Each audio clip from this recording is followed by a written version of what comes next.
Bom, meu nome é Tânia Coelho dos Santos, eu sou psicanalista, fui entrevistada pelo Celso. As perguntas que o Celso me fez foram pertinentes, mostram que ele está sintonizado com o que se fala de psicanálise hoje, né? Na mídia, no YouTube, né? Certamente ele deve ter ouvido o Pondé, o Jorge Forbes, o Karnal, o Mário Corso.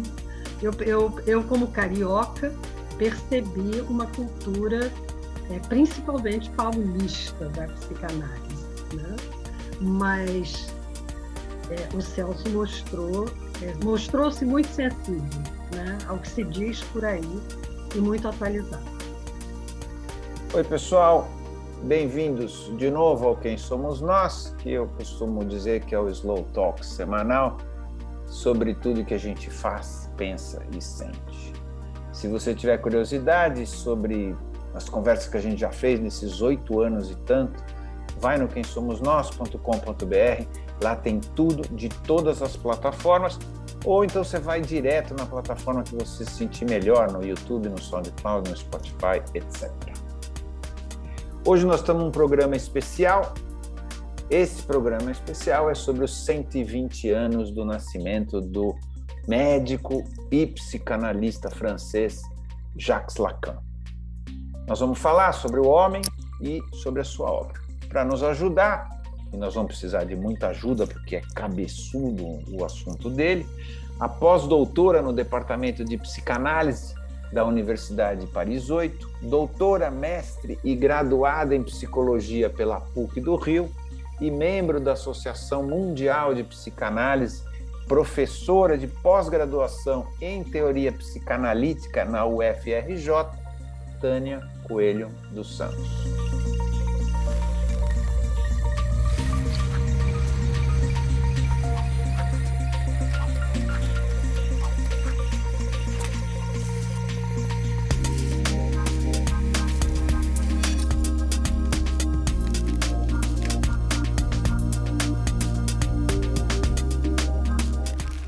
Quem é você?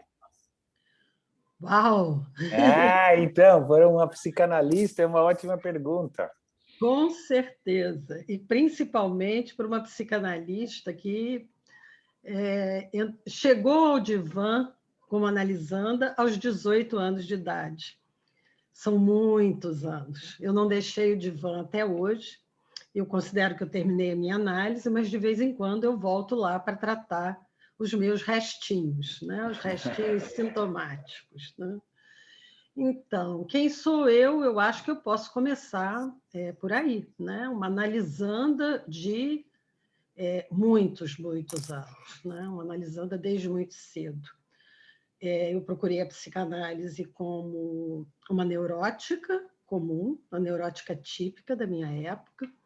As meninas da minha época precisavam se haver com a questão da revolução sexual, da liberação da mulher, da emancipação feminina. Eu faço parte da primeira geração de mulheres na minha família que entrou no mercado de trabalho. Foi difícil. E a primeira geração que usufruiu da liberdade de ter uma vida sexual antes do casamento, filhos, etc. E até de se perguntar se queria casar ou não, se queria ter filhos ou não. Enfim, são questões de época, são questões marcantes na minha época que me levaram ao divã, né? E o divã me acompanhou ao longo de toda a minha vida. Eu encontrei a psicanálise como teoria na faculdade de psicologia. Eu não sou exatamente do tipo que queria fazer psicologia. Minha grande área sempre foi ciências humanas, literatura, sociologia, antropologia, filosofia. Eu só me decidi pela psicologia porque eu queria ter uma prática. Eu não sou uma professora universitária dedicada exclusivamente à bibliografia, à leitura, ao ensino. Eu tenho a prática me acompanha desde o tempo em que eu me formei, faz parte da minha vida em igualdade de condições com a pesquisa, com a teoria, com o ensino.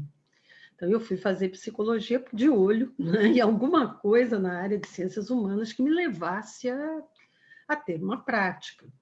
E eu odiei, né? Fazer psicologia foi uma tortura. A primeira coisa que eu pensei quando eu entrei na faculdade foi: isto é uma ciência? Fala sério, não é possível.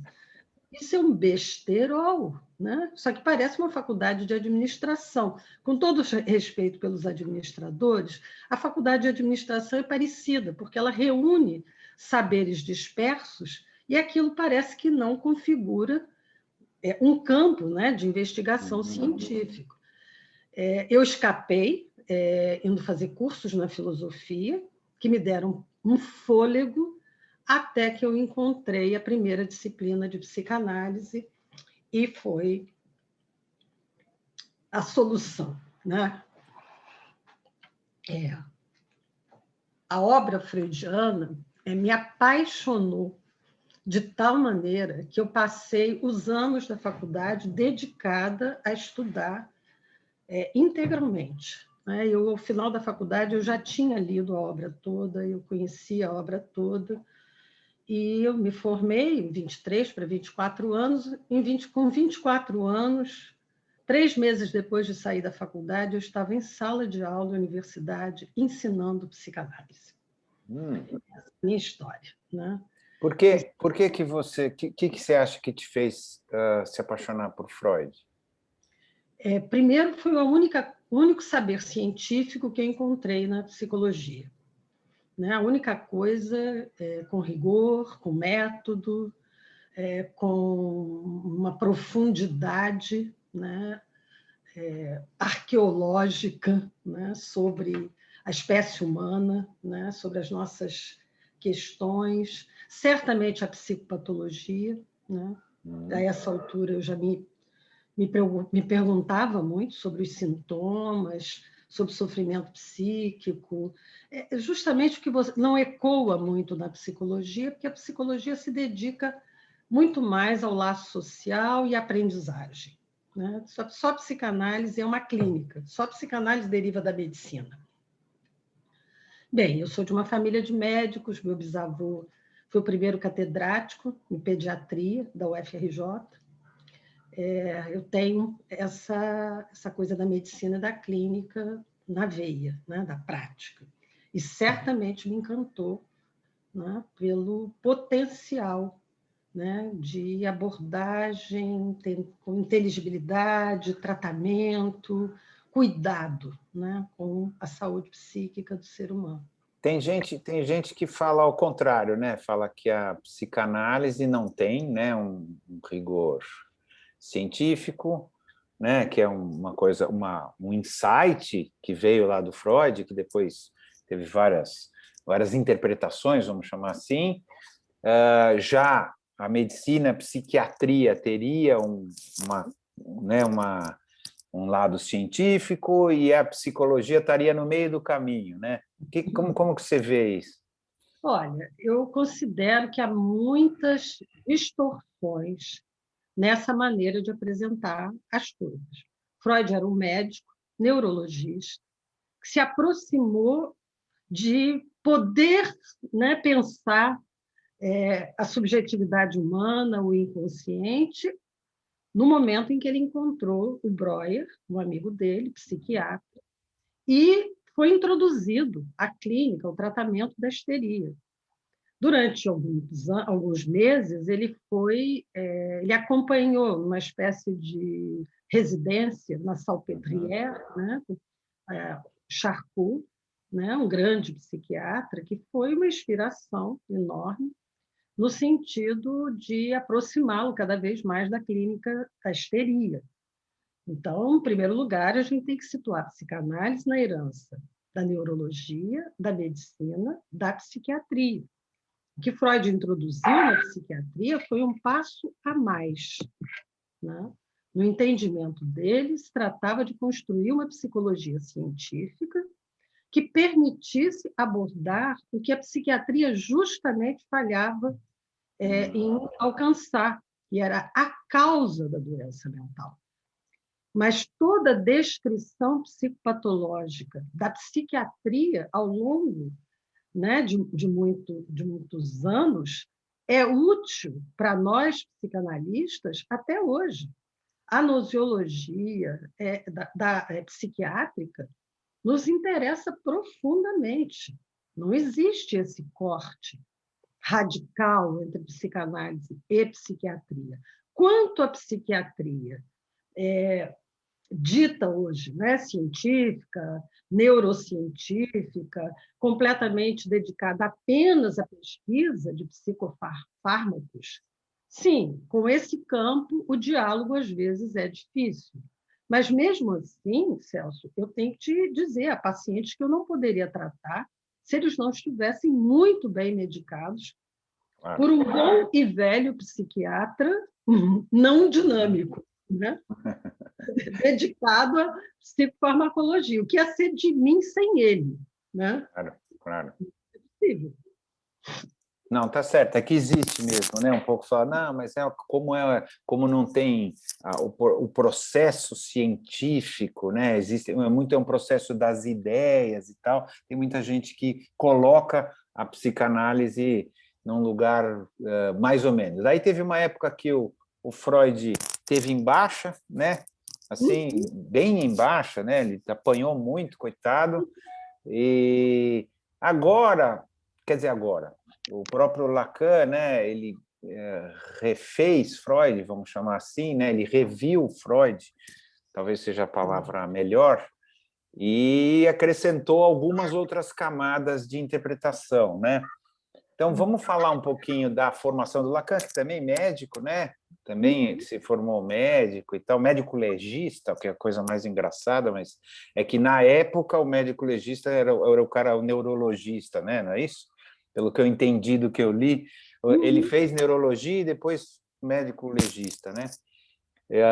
Ele que resolveu, ele que conseguiu de alguma maneira, vê se, ó, quando eu errar você fala, tá? Porque ele conseguiu dar, então, um novo olhar, né, para o Freud, e que está atual ainda, né, pelo que eu entendi. Vamos lá, me conta um pouquinho. Ele, né, esse olhar que ele deu para o Freud já virou quase todo mundo acha que sabe, né, o que ele falou, mas acho que era bom a gente colocar resumidamente, para também poder entender o que o Lacan fez com ele, né?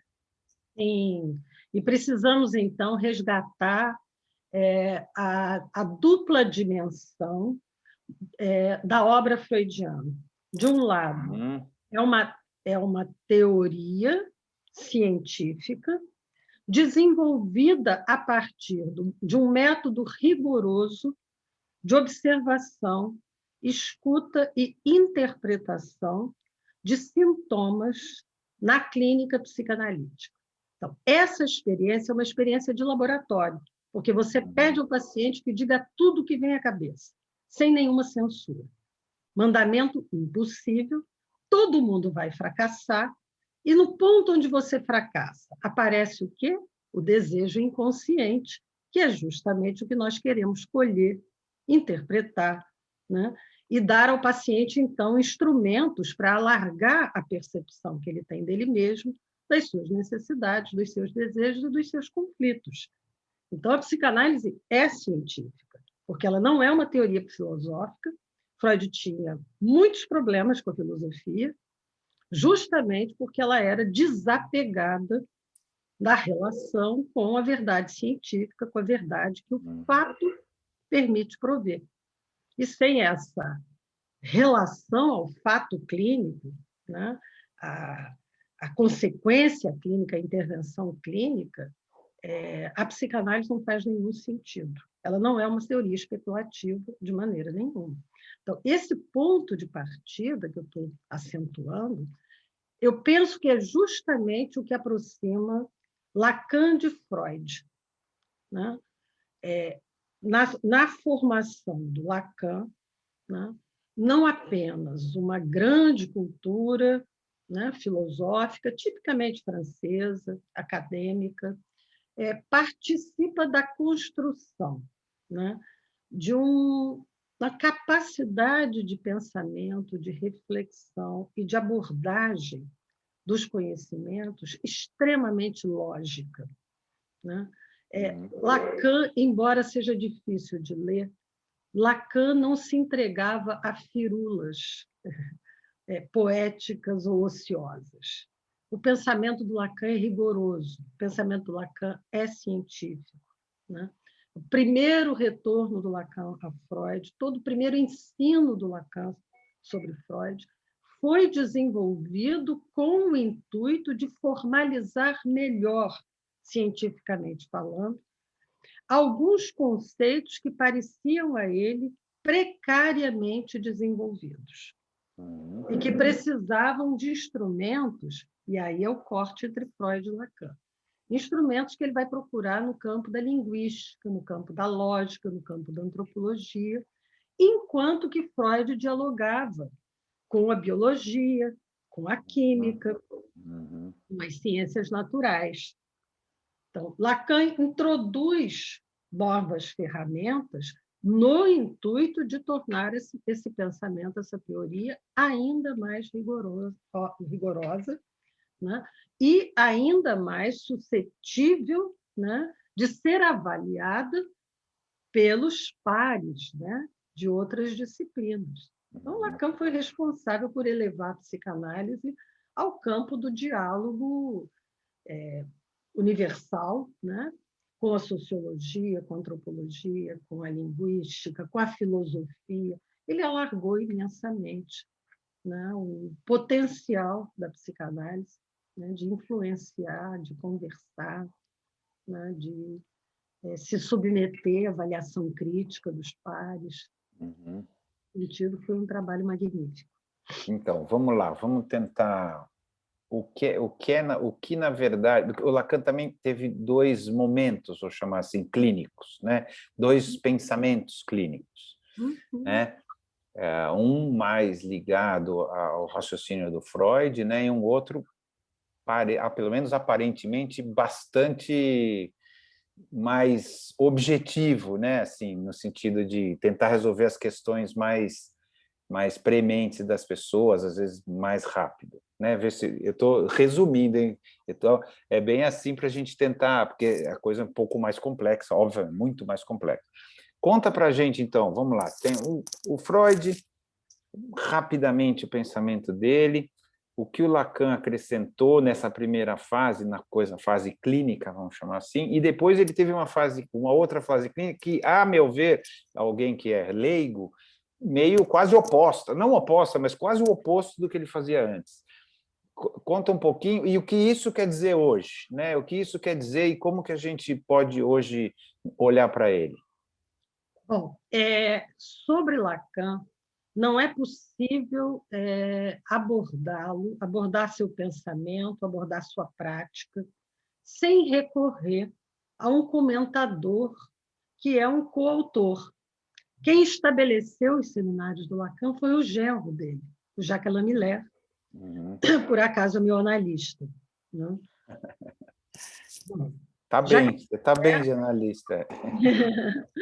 Pois é, Jacques Alain Miller, um analista há mais de 20 anos, foi alguém que esteve comprometido desde cedo na sua história, né, de estudante, sua história de vida intelectual, com o acompanhamento dos seminários do Lacan, e foi responsável por estabelecer, isso é, conferir ao ensino oral uma inteligibilidade escrita, né, limpando, eventualmente, pontos obscuros, enfim, esclarecendo, eventualmente, o texto no ponto onde havia mais obscuridade. Ele não ficou transparente, a gente sabe disso, muito longe. Lacan é conhecido pelo seu modo hermético, né, aparentemente, de se expressar, mas não é possível falar dos tempos do Lacan, né, sem primeiro introduzir o papel que o Jacques Alain Miller teve nesse sentido de estabelecer e também de prolongar o ensino do Lacan no Departamento de Psicanálise de Paris 8, departamento fundado pelo Lacan, do qual Jacques Miller foi o diretor, hoje é o Gerard Miller, o diretor, e onde eu fiz meu pós-doutorado. Foi lá que eu obtive meu pós-doutorado. Então, o que o Miller considera primeiro ensino do Lacan é o tempo em que Lacan introduz o campo da fala e da linguagem, ou seja, a primazia do simbólico na constituição do sujeito. É o Lacan que ensina que o inconsciente é o discurso do outro. O inconsciente é estruturado como a linguagem, por isso ele é interpretável. E o único real que interessa a psicanálise é o real do inconsciente estruturado como a linguagem, os efeitos, né? Efeitos de sentido, os efeitos interpretáveis. Isso é uma clínica, isso significa uma clínica que prolonga a clínica freudiana, embora refundando-a em novas bases, privilegiando a interpretação e o lugar do analista como aquele sujeito que supostamente sabe alguma coisa sobre o inconsciente. Num segundo tempo, a partir dos anos 62, 63, quando ele justamente sai da IPA, né, ele deixa de ser um membro da instituição fundada pelo Freud, quer dizer, um membro de data, né? Então ele diz que foi excomungado, ele diz que, enfim, que foi expulso. Na verdade, não foi bem isso, só privaram ele do título de membro de data. Então ele se tornou um analista comum e ele começa a introduzir uma mudança na teoria, que foi o conceito de objeto A.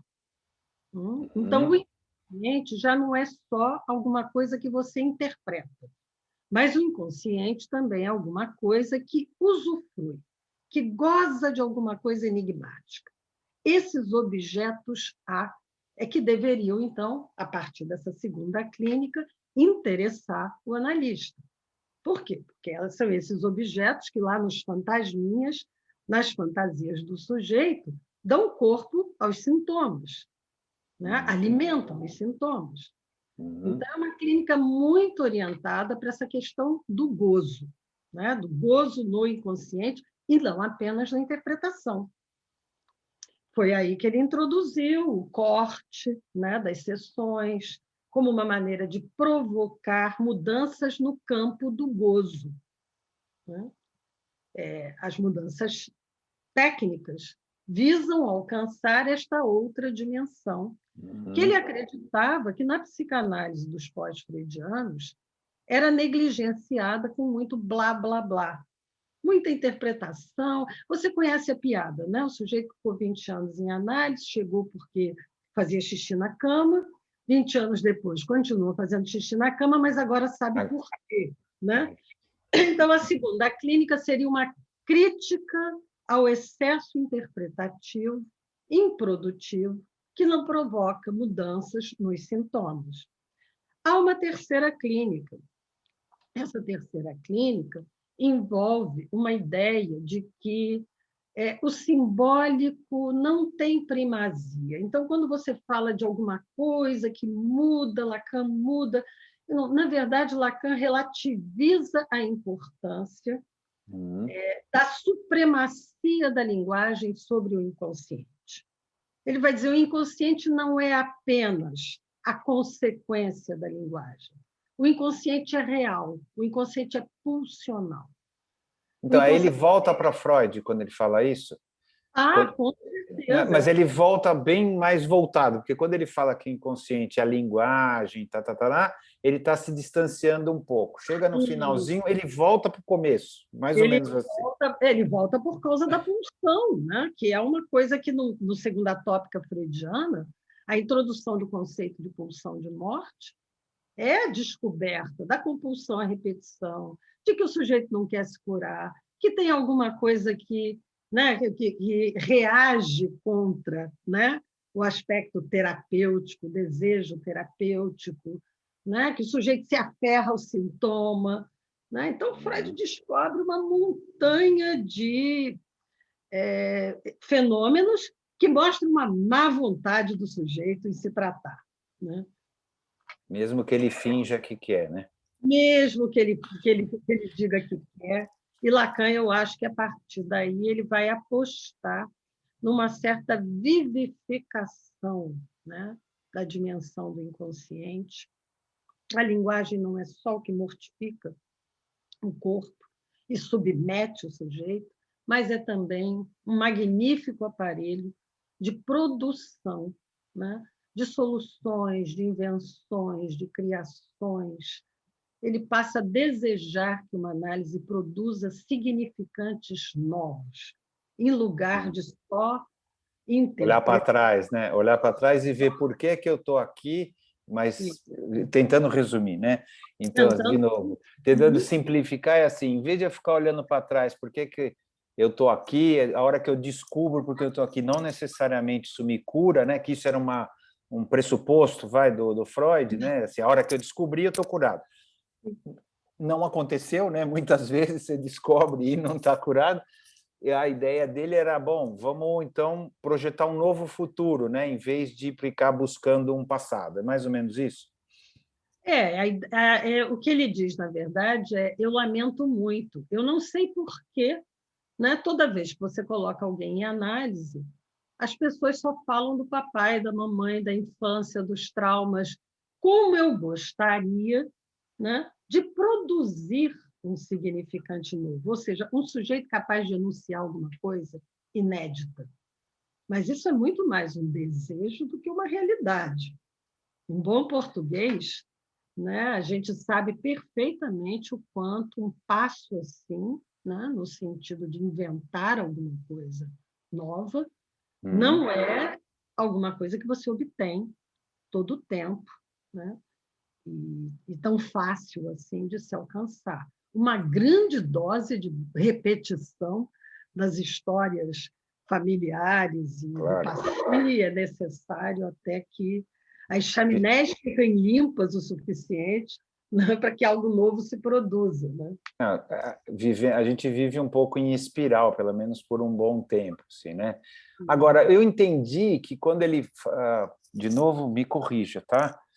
Quando ele fala dessa história, né, de ficar, foi meu pai, minha mãe, foi meu trauma lá atrás e tal, e bibibi, você acaba sempre jogando para o outro a responsabilidade de quem você é. E aí ele falou, não, peraí, você é que é responsável, não vem com esse papo aí de jogar todos os problemas nos outros. Parece que essa é uma... Não é isso? Vê se eu estou bem... Sempre eu falo de um jeito bem rasteiro, né? Por favor, me corrija as grandes imperfeições. A ideia de falar assim, não, assuma a responsabilidade um pouco, né, da tua vida. Não tinha um pouco essa última fase dele, assim, não era uma coisa mais colocada desse jeito, assim, assume a responsabilidade, para de jogar para trás, para de falar que tudo vem lá de trás e você não é responsável, você é. Ou estou errado? Não, de jeito nenhum. Eu acho que se há uma coisa, né, que chama a atenção nos propósitos, né, de uma psicanálise lacaniana, é que se num primeiro momento, né, talvez lá para o final, início dos anos 60, ele ainda falava muito da psicanálise como uma ética do desejo, né, o sujeito é um sujeito da falta a ser. Então, na análise, você faz a experiência, né, dessa transitoriedade das suas identificações, daquilo que você acha que você vai esvaziando, né, suas certezas sobre você mesmo, né, e vai fazendo a experiência de um certo vazio, causa, né, do seu desejo. Na medida, justamente, em que, a partir dos anos 62, 63, 64, ele introduz o objeto A, dizer, epa, psicanálise não é só uma ética do desejo, porque existe o gozo, né? Existe o apego do sujeito ao sintoma, o apego do sujeito a um modo de gozar que está incrustado no inconsciente. Ele vai precisar se responsabilizar por isso. Isso não é exatamente interpretável. Sobre isso, o sujeito vai precisar tomar uma posição, né? Racional. Uma posição racional. Uma posição de admitir que aquilo lhe pertence, né? Que é algo que é dele e que é mais forte do que ele. né? Porque uma ética do desejo te dá a impressão de que você muda, muda, muda, muda. Hoje, uma sessão você disse uma coisa, na outra você, né, já apresenta um outro ponto de vista. Aquela fantasia de que tudo pode mudar. Até que você encontra que há alguma coisa em você que não muda. O conceito de pulsão de morte em Freud se refere a isso, né? E o objeto A do Lacan foi a primeira maneira de introduzir essa dimensão do que não muda, do que é mais forte do que você. O que fazer com o que não muda? Só lhe resta a responsabilidade. Responsabilize-se, né? Em fazer... Para mudar, mas não era responsabilizar para mudar? Ou eu interpretei errado? Olha, se for possível. Nem sempre é possível mudar. O que não dá é para você passar a vida se queixando, né, como se aquilo não fosse parte essencial de você. Então, vou dar um exemplo idiota. Imagina alguém que bebe muito, né? Bom, você esgota as significações, meu pai bebia, meu avô bebia, isso é um traço masculino, isso é da cultura. Nananana. Bom, chegamos ao gozo. O sujeito tem um gozo em ficar fora de si. Bem, se ele não pode abrir mão desse gozo, pelo menos ele é responsável por regular isso e não causar danos a ele próprio nem aos outros. Esse é um uso possível de uma ética da responsabilidade, né? Posso usar o teu exemplo? E, por exemplo, tem gente que, ou pelo menos dizem que existe uma certa predisposição genética a uma adição, não só ao álcool, né, a várias adições. Como que o Lacan trata com essa história de uma predisposição genética? Porque aí é um gozo genético, tá certo? Ou parte genético, parte não genética e parte genética. Como que ele trata disso, ou não chegou a tratar disso? Não, eu não conheço nada que Lacan tenha dito explicitamente sobre isso, mas a orientação lacaniana, especialmente a partir do esclarecimento que o Jacques Lamellaire produziu sobre muitas obscuridades, né, da obra, nos permite avançar nesse terreno, né, admitindo que sim, que eventualmente você tenha constituições, né, neurológicas, né, neuropsicológicas, com base em configurações genéticas, por que não? Neuroquímicas, assim, né? Tem gente que é quimicamente mais fácil de ser uma pessoa que fica viciada, né? De ser adicta. Bom, exato, a gente encontra isso todo dia na clínica. Beber, todo mundo bebe, mas não é todo mundo que se torna alcoólatra. Isso é o alcoolismo, como adição, assim como drogas, não acontece a qualquer um, né? E muitas pessoas se expõem, nem todas desenvolvem uma adição. Do ponto de vista psicanalítico, o que importa é a relação entre a adição e a pulsão de morte. Porque a adição vai levar o sujeito a uma série de comportamentos que vão trazer danos, seja para ele, seja, né, para as pessoas que o cercam, que o envolvem. De modo que uma ética da responsabilidade exige implicar o sujeito. Mesmo que você seja neuroquimicamente um dependente, isso... porque ele pode falar isso, isso independe da minha vontade. A pessoa não pode falar isso?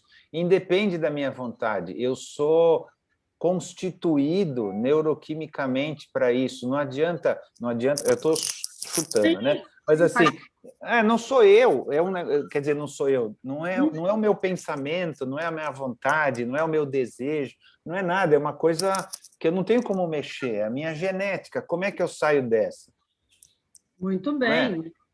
Você pode escolher, né, se você vai continuar se drogando ou vai continuar bebendo, ou se você vai adotar medidas para interromper, para tratar, para se impedir de se drogar e de beber. Eu só tratei com sucesso ex-alcoolistas que passaram, por exemplo, pelo AA, né? Alcoólicos Anônimos. Então, primeiro há uma decisão do sujeito, de eu não quero isso para a minha vida. Não quero destruir mais, não quero. Depois, independente do que causa, mesmo que seja químico, eu me responsabilizo por evitar, é isso? Isso, exatamente. O desejo continua igual, ou a possibilidade continua igual, porque é acima da minha vontade. Eu não sei, é assim, né? É uma coisa química. Agora, mais forte do que eu. Eu posso me responsabilizar por não fazer aquilo que é mais forte do que eu. Ou seja, eu posso ser mais forte do que aquilo que é mais forte do que eu. É isso? Sim, eu posso ser mais forte. Eu posso escolher não tomar o primeiro gole. Né? Eu estou pensando num paciente que diz... Eu perguntei, mas você não pode tomar uma latinha de cerveja? Não, eu não posso tomar nada. O primeiro gole vai desencadear... Dispara, né? Dispara, entendeu? Uma exigência de mais e mais e mais. É irreversível, né? Então, eu não posso tomar o primeiro gole. E o único lugar, né, que ele encontrou, né, no caso desse paciente que me vem à cabeça, que foi capaz, né, de ajudá-lo a se conter, foram os alcoólicos anônimos. Né? Eles têm um trabalho de solidariedade social, de troca de experiência, né, de supervisão, né, vigilância uns sobre os outros, que, na medida que o sujeito consegue, durante um certo tempo, né, se impedir de beber, a partir desse momento, aí sim ele adquire a liberdade efetiva, né, de escolher daqui para frente não mais beber. Mas, durante muito tempo, são os outros que se encarregam de impedi-lo e de fora para dentro. De fora para dentro, funciona de fora para dentro. Mas um psicanalista jamais poderia obter esse resultado com um alcoolista. A psicanálise não se presta a esse tratamento assim, né? Nesse sentido. É um auxiliar do tratamento, seria. Exatamente, é um auxiliar do tratamento. Ele não é efetivo, né, no combate à adição, que, como você bem Seja qualquer droga, né? Isso. Qualquer droga. Ela exige mecanismos de contenção poderosos até que o sujeito não, né, quer dizer, alcance a liberdade, né, de dizer não, de escolher, dizer não à droga. Até lá ele vai precisar muito dos outros. Não, entendi. Então, assim, voltando para o assunto, da onde veio isso, que é a questão da responsabilidade por você mesmo, né? E daí que me derivou essa história, quer dizer, ao mesmo tempo, mesmo quando eu sou adicto, ou alguém é adicto, né? Eu, graças a Deus, não sou, mas assim, eu sou o responsável por escolher não começar, né? Quando eu consigo ter a consciência disso, né? E aí, assim, aí é que a psicanálise ajuda a compreender essa consciência, é isso? Sim, sim. Porque, geralmente, quando você pode dizer não ao vício, você finalmente pode dizer sim a outras coisas. É aí que a psicanálise é preciosa. Agora, como você estava falando, eu vou chamar de vício, mas não sei se está correto, as pessoas são viciadas também, não necessariamente quimicamente, né? São viciadas em determinadas sensações, são viciadas... É o mesmo processo, quer dizer, o mesmo processo que o Lacan olha isso, essa ideia da gente ser viciado em determinadas coisas, mesmo que elas assumam formas diferentes, as pessoas repetem e repetem e repetem e repetem, quase como um vício. Faz sentido isso, não? Olha, então vamos voltar a Freud e ao conceito de pulsão, né? A pulsão, o mais pulsional na pulsão, se a gente pode falar assim, o que ela tem de mais pulsional é a compulsão à repetição. Né? O que é a compulsão à repetição? Né? Parece que a pulsão fracassa, né, em alcançar uma satisfação absoluta. Não há para o ser humano uma satisfação absoluta. Você vê, os animais parece que sabem direitinho o que querem, né? Eles vão lá fazer aquela meia dúzia de coisinhas em que consiste a vida deles, e isso lhes dá a satisfação que eles precisam para existir. Nós não, nossa satisfação é sempre precária. Nós sempre precisamos recomeçar com novos custos, né? Nunca uma satisfação é suficientemente satisfatória, né? Por isso eu coloquei entre as músicas o Rolling Stones, né? O Satisfaction, né? I can get no satisfaction, né? Alcançar essa satisfação absoluta para o ser humano é impossível, é um real impossível. É preciso sempre recomeçar. Então, a sua pergunta é por que algumas pessoas são capazes de recomeçar variando, né? Buscando novas experiências, outros gozos, usufruir de coisas novas, e são capazes de fazer isso sem se maltratar demais, sem se prejudicar, sem prejudicar as pessoas que estão à volta, né? Por que alguns circuitos, né? Alguns são virtuosos, né? Alguns círculos são virtuosos, enquanto que outros parecem viciosos? Bom, é aí que a predominância da pulsão de morte, ou a predominância do princípio do prazer, princípio de realidade, da sexualidade, vai fazer a diferença em como a pulsão se comporta. Um analista é, primeiro que tudo, um aliado contra a pulsão de morte. Sua principal função é não permitir que isso se repita, né, de forma repetitiva e danosa. Que justamente nós não mergulhemos no vício. A frase do Lacan, isso já é 1976, quando ele diz que o analista é uma ajuda contra. Contra o quê? Contra a pulsão de morte. O analista é uma ajuda contra a pulsão de morte. Dominado o alcoolismo, o analista é uma ferramenta preciosa para que você descubra que é possível haver satisfação, né, de outras formas, de outras maneiras.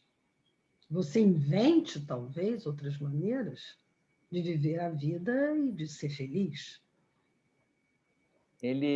A ideia de não haver uma completude, né, a impossibilidade de uma completude, Sim.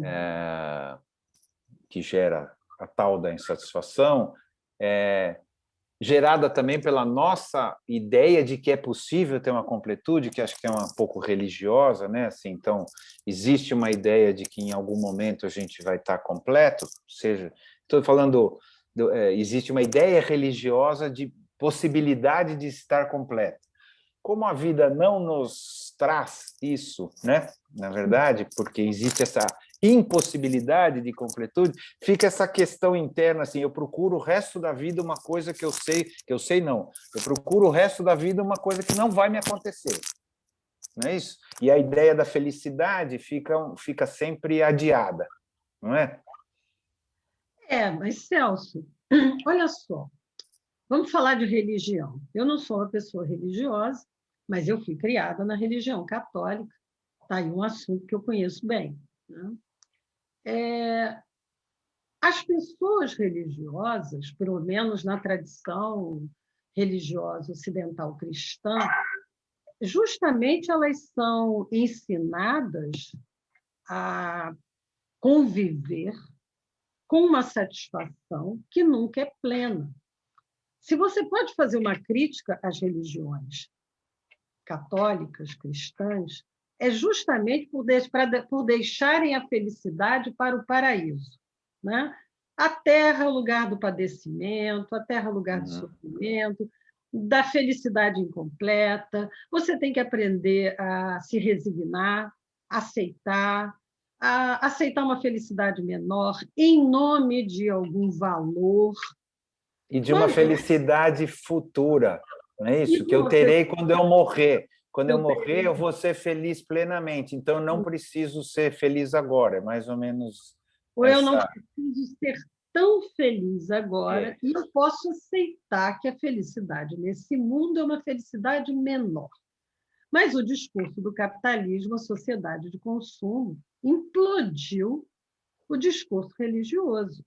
E implodiu uma maneira, pelo menos, era um mecanismo que as pessoas tinham para se conformar com o fato de que a felicidade ideal não é alcançável. A gente consegue felicidades parciais, momentos de felicidade. Algumas áreas da sua vida vão muito bem, outras nem tanto.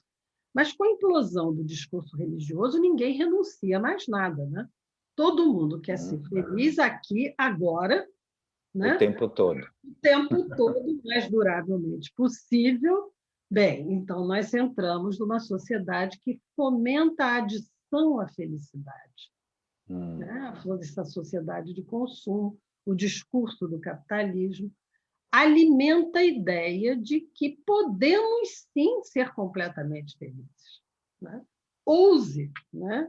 Ser completamente felizes. Bom, então, para isso, o que você vai fazer? Né? As pessoas vêm à análise em busca justamente de fazerem mudanças radicais na sua vida, né? De modo a poder experimentar uma infinidade de vidas infinitamente felizes.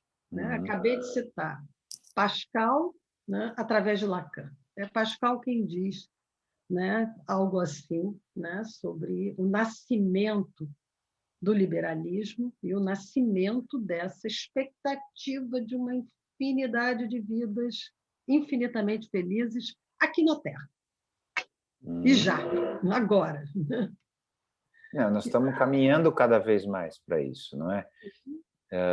E tem gente que diz que isso é o que tem causado boa parte das insatisfações, depressões, e claro que tem uma parte clínica também, que eu não vou entrar aqui, mas assim, tem gente que olha que essa distância, né, entre a promessa da felicidade e a possibilidade de alcançar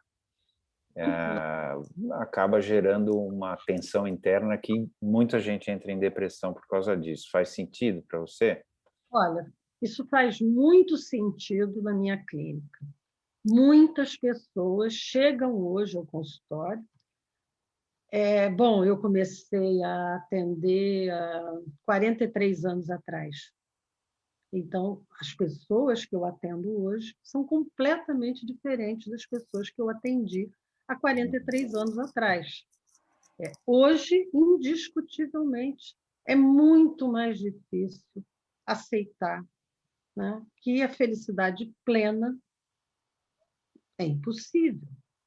Mas eu não acho que isso fosse um problema assim, agudo, há 40 anos atrás, não. Acho que isso vem se acentuando, né? Acho que existe uma grande propaganda, né, uma parcela considerável da mídia, né, fomentando expectativas de felicidade. Não vou dizer irreais, mas abundantes demais. Né? A libertação das mulheres, vou pegar a década de 60, que eu não vou dizer que fundou isso, porque não fundou do ponto de vista econômico, mas fundou do ponto de vista racional, a ideia de tudo pode, não é? Droga, sexo, rock and roll, etc. E eu vou... na verdade, a libertação, que eu acho que é difícil dizer que foi ruim, né? Que aconteceu naquela década, é mãe um pouco disso, não é? Eu comecei, inclusive, falando sobre isso. Né? Então, por isso que eu lembrei. Eu sou uma pessoa da década de 60, eu sou uma pessoa da década de 70, né? Mas aí, por meados dos anos 70, os efeitos de maio de 68, que no mundo inteiro, né? Enfim, foi um período em que no mundo inteiro movimentos sociais, né, de liberação da sexualidade feminina, né, em favor, né, da sexualidade gay, né, enfim, liberação, emancipação, superação de tabus, restrições, limitações sociais, inauguraram, né, uma época de expectativas desmesuradas de felicidade. Como você mesmo assinalou, não é tão simples assim. Talvez a abundância econômica pós-guerra tenha sido a condição de possibilidade para a emergência de movimentos sociais, né, de liberação de restrições tradicionais, né, que pesavam sobre os indivíduos e como exigências morais, né, que foram questionadas. Né? Então, nos anos 70, eu vivi a repercussão disso. Né? Eu também. Pois é, então a gente sabe muito bem, né? No intervalo de uma geração, para você ter uma ideia, na geração que me antecede, né, meus pais, tios, enfim, familiares, em todos os quadrantes, não há nenhum caso de separação conjugal. Nenhum. Na minha família também não. É só uma geração atrás, apenas um passo atrás. Enquanto que na minha geração, a correlação se inverte. A grande maioria experimentou pelo menos 2 casamentos. Né? Bom, a emancipação das mulheres, né, numa entrada no mercado de trabalho, alterou radicalmente a relação com o homem. Né? Essa questão do dinheiro, né, do quem paga as contas, foi essencial. A liberdade sexual também, né, alterou a famosa dupla moral sexual, né, uma moral para o homem, uma moral para a mulher. Né? As mulheres reivindicaram igualdade tanto no mercado de trabalho quanto na vida sexual. E, bom, sob uma série de aspectos, a vida melhorou muito, né? Mas criaram-se novas tensões, novos conflitos, novos impasses, né? Quer dizer, outras provas de que o ser humano, como dizia Goethe ou Heine, alguém, enfim, um poeta alemão desses que Freud gostava de citar, acho que é Goethe, que dizia que não parecia haver, né, nos planos da criação, não parece existir nenhuma determinação no sentido de que o homem seja feliz. Não está nos planos da criação. Né? A felicidade... Nem na Bíblia mesmo. Agora, não é boa. Agora a gente teve um refluxo, a gente está tendo um refluxo no mundo inteiro, né? Não sei se a palavra é correta, esse refluxo, mas algo está acontecendo no mundo inteiro quase de uma tentativa de voltar para essa década anterior ali, antes da guerra, né? Vamos chamar assim, da Segunda Guerra. Parece que está se querendo voltar a um período do século XX, uma tentativa de segurar, né, o empuxo, né, do que aconteceu na década de 60, 70, 80 e tal. Como que você acha que o Lacan interpretaria isso agora?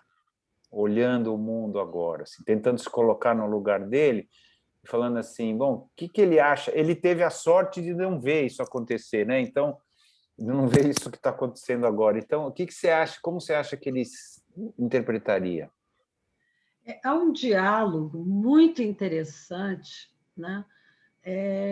Durante um seminário do Lacan, por acaso esse onde ele fala do analista Uma Ajuda Contra, que é o seminário Le Symptôme, com TH. Ele escreve o sintoma com TH, dá uma grafia nova a essa palavra e faz toda uma discussão sobre justamente o que não muda no sintoma. O que muda, que é interpretável, e o que não muda. E, a uma certa altura, perguntam para ele, né? Isso é 1976, 75, 76, como é que ele avalia, né, os acontecimentos na China, né? E aí ele diz que perguntam o que ele espera, o que ele acha que vai acontecer, ele diz que não espera nada, que ele apenas observa os acontecimentos.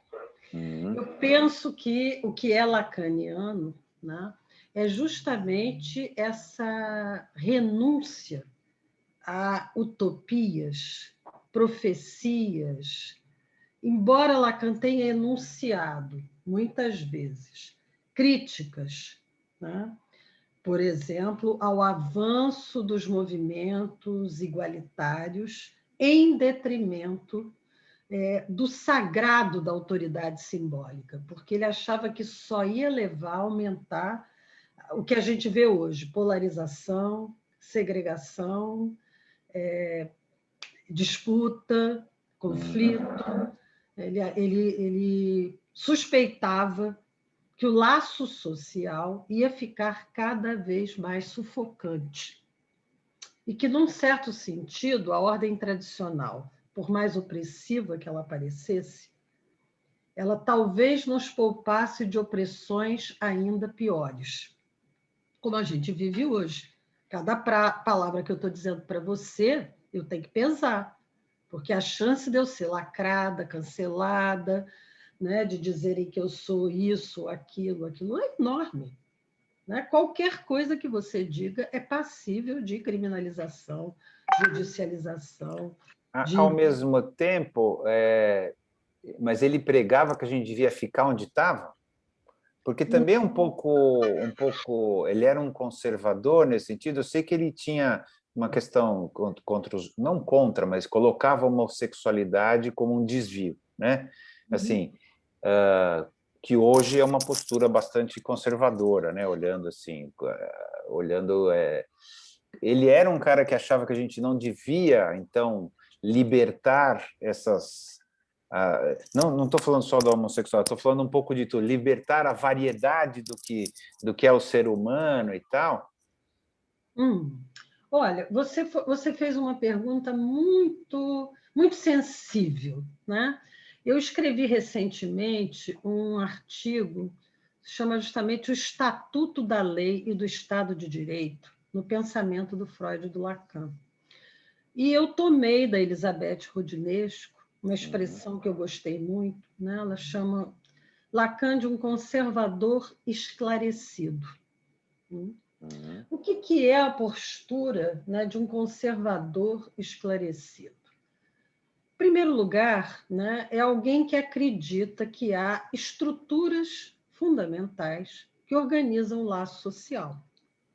Sim, você pode se colocar contra elas, você pode dilapidar, entendeu? Tudo que existe, botar por terra, mas ele vai provavelmente considerar isso o triunfo da pulsão de morte. Porque essas estruturas organizam o laço social, organizam a constituição da subjetividade e ajudam a viver. Lacan só acreditava num tipo de revolução.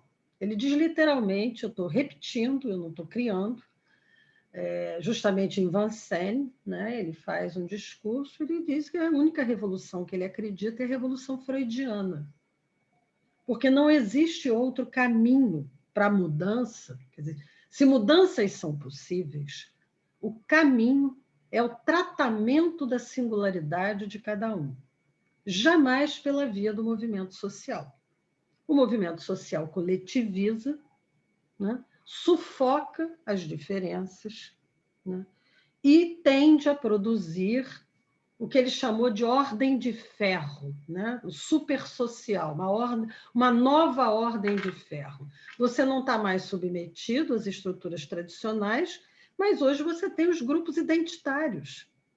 Né? Então, você tem que dizer, você é o quê? Você é negro? Você é branco? Você é homossexual? Você é trans? O que você é? Né? Você tem que se encaixar numa categoria, o que é extremamente constrangedor.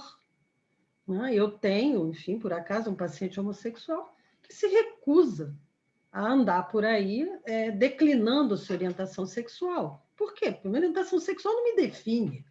O que me define é a pessoa que eu sou. O que eu faço na sociedade, a profissão que eu exerço, os valores que eu encarno. O que a minha orientação sexual tem a ver com tudo isso? Um indivíduo lúcido, né? Que sabe que a sua singularidade como pessoa não pode ser definida por uma categoria. Ah, bom, então você é um homossexual. Né? E ele é constrangido frequentemente por pessoas que querem saber, que querem que ele se assuma, que ele diga se o fulano é o marido dele ou é o namorado, eu não sei o quê. Por quê? Porque se você não for categorizável, né, o laço social de hoje não tolera isso. Mas antes não era também, só que tinha menos categorias? Não, Antes não era parecido? A pessoa tinha que se reprimir, né? Tinha que fingir que era de outra categoria, não era semelhante? Quer dizer, usando esse exemplo específico, né? Tinha que mentir e travestir de uma outra categoria. Mas o fato de categorizar não é uma coisa que já existia, só que com menos opções de categoria. olha, no meu tempo, um homossexual não era categorizado como homossexual. Eu tinha colegas professores universitários cuja orientação sexual não os definia. O que é que os definia? Não, claro. Mas antes desse tempo. Antes desse tempo, né? eu não. Né? Eu acho que o que eu vivi foi um tempo onde, sim, os padrões existem, orientados pela natureza, as crianças nascem da relação sexual entre um homem e uma mulher. Se não for isso, você tem que arranjar uma proveta. Né? Você não vai conseguir fazer com que dois homens tenham um filho.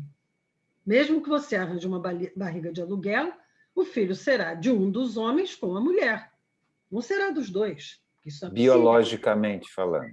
Bom, biologicamente é o que nós somos. Nós temos um corpo que é biológico. Nós não somos só isso, mas nós somos isso, inegavelmente. Também,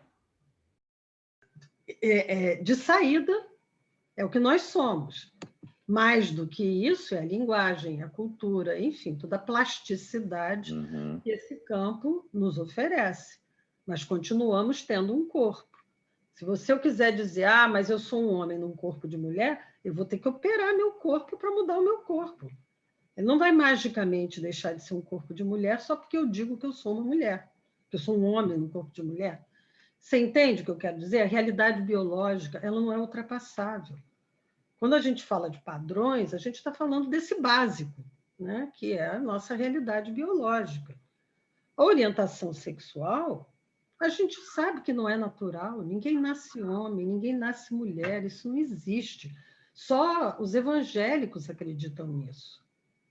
Né? E alguns católicos também.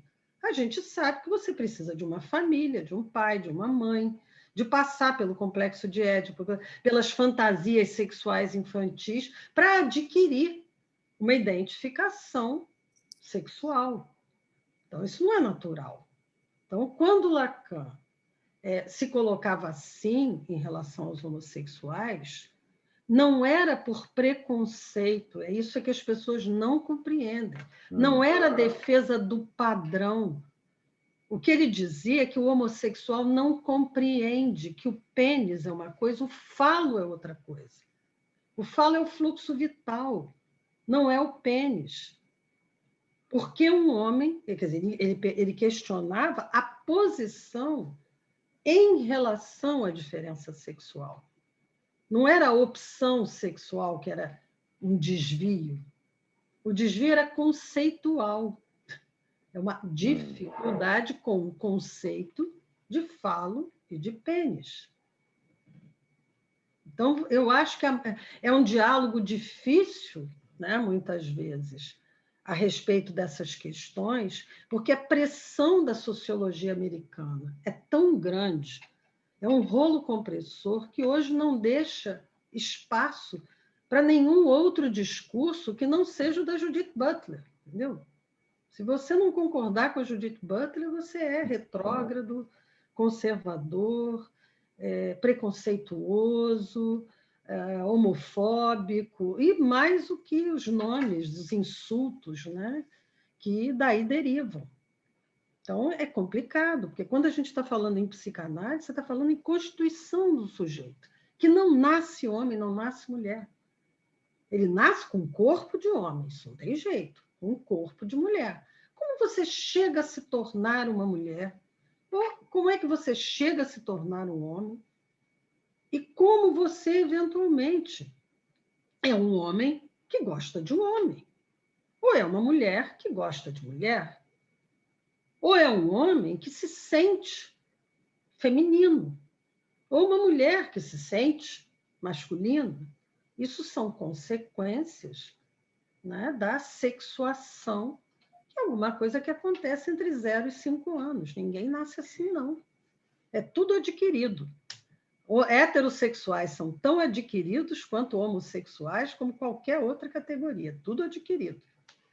Não tem nada dado. Dado é só o corpo. Hoje, então, você acha, a gente estava usando esse exemplo para falar sobre o que você estava falando, que ele era um conservador esclarecido, né? Você acha, então, que hoje ele estaria num sentimento de uma certa angústia com o que está acontecendo, é isso? Não. Não? Tenho certeza que a posição do Lacan, se ele estivesse vivo, se ele estivesse aqui hoje, né, não seria de uma militância contra movimentos LGBT, Judith Butler, etc., mas seria provavelmente, né, alguém que manteria aberto, né, um certo espírito crítico em relação à nossa época, ao mesmo tempo que ele estaria buscando caso a caso na clínica, né, como lidar com cada uma dessas subjetividades e as questões que elas possam trazer, eventualmente, para tratamento analítico. A saída é individual, é isso, né? Se eu isso. tiver que resumir o que ele... A saída é individual, um pouco orientalista, assim, né? Também, se a gente deve ter tido esse tipo de influência, né? Mas é um pouco pensando o lado oriental. A saída é individual, é na sua reforma individual, o seu jeito de crescimento pessoal e etc. É assim que ele acreditava. Sim, porque, não esqueça, Lacan era um psiquiatra. Por que legista? Porque lhe cabia o encargo, né, era de fazer diagnóstico. Legista nesse sentido. Uhum. Ele precisava apreciar, né, na chefatura de polícia, os casos que chegavam nos indivíduos dos loucos, né, assassinos, essas coisas. E ele precisava fazer um diagnóstico, né, para promover um encaminhamento qualquer. Então, o que interessa a um psicanalista é o diagnóstico, é o sofrimento. Um psicanalista não é um militante. A militância, enfim, é alguma coisa da qual outras pessoas se encarregam. Uhum. Nosso único objeto de interesse é o sofrimento de cada um. E não tem cabimento você tratar alguém que não declara sofrer de alguma coisa. Não faz sentido. Né? Então, não tem nenhum outro caminho, né, senão o inconsciente de cada um. Nós já estamos 1 hora falando, pelo menos para mim não parece, mas assim, eu vou encerrar com a pergunta que eu sempre encerro. E se você conseguir, do ponto de vista lacaniano, quem somos nós? Bom, nós somos sujeitos que sofremos da parte da linguagem, da parte da cultura, da parte da tradição, da história, efeitos tanto mortificantes quanto vivificantes. Somos capazes do melhor e do pior. Não há no plano da criação nenhuma determinação no sentido de que o ser humano seja feliz, né? Mas a potencialidade, a possibilidade, tanto do melhor quanto do pior, é o que nos parasita, né? O grande parasita da linguagem, da história, né? Da tradição. É com isso que a gente tem que se virar. Muito bom, muito obrigado.